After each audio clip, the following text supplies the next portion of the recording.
नागपूरमधून धक्कादायक बातमी समोर येते। धर्माच्या नावाने विद्यार्थिनीला शाळेत प्रवेश नाकारलाय।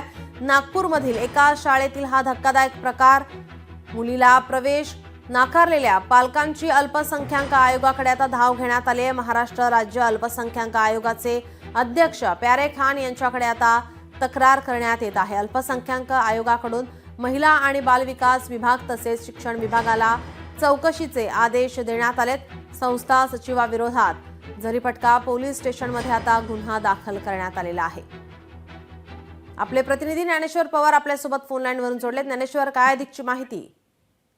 अगदीच आपण पाहायला गेलं तर नागपूरमधील जे आहे ते धक्कादायक प्रकार जो आहे तो समोर आलेला आहे। धर्माच्या नावाने अल्पसंख्याक मुलांना जे आहे ते प्रवेश नाकारल्यामुळे जे आहे ते संस्थेचे सचिव आणि एका शिक्षिकेवरती जे आहे ते नागपूरच्या झरीपटका पोलीस ठाण्यामध्ये एकूणच गुन्हा जे आहे ते दाखल करण्यात आलेला आहे। काही पालकांनी जे आहे ते संबंधित शाळेमध्ये जे आहे ते आपल्या पाल्यांचा प्रवेश करण्यासाठी त्या ठिकाणी गेले होते, मात्र त्या ठिकाणी जे आहे ते त्यांना तोंडी उत्तर देण्यात आलं की या ठिकाणी प्रवेशाचा कोटा जो आहे तो पूर्ण झालेला आहे। त्यानंतर काही पालकांनी जे आहे ते अल्पसंख्याक आयोगाचे अध्यक्ष प्यारे जिया खान यांच्याकडे जे आहे ते तक्रार केली होती। त्यानंतर या तक्रारीची दखल घेत अल्पसंख्याक आयोगाकडून महिला व बालविकास विभाग तसेच शिक्षण विभाग यांना जे आहे ते चौकशीचे आदेश दिले होते।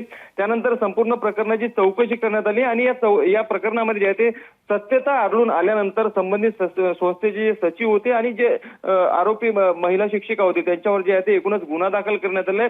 एकूणच आपण जर पाहायला गेलं तर कुठेतरी मंदिर मस्जिद आणि गुरुद्वारावरून सुरू असलेलं धर्माचं राजकारण आता विद्येच्या मंदिरापर्यंत पोहोचल्याने कुठे ना कुठेतरी आता सर्वसामान्य नागरिकांच्या चिंतेमध्ये वाढ झाल्याचं एकूणच चित्र सध्याला पाहायला मिळतं। जी, धन्यवाद ज्ञानेश्वर, आपण दिलेल्या या सविस्तर माहितीसाठी।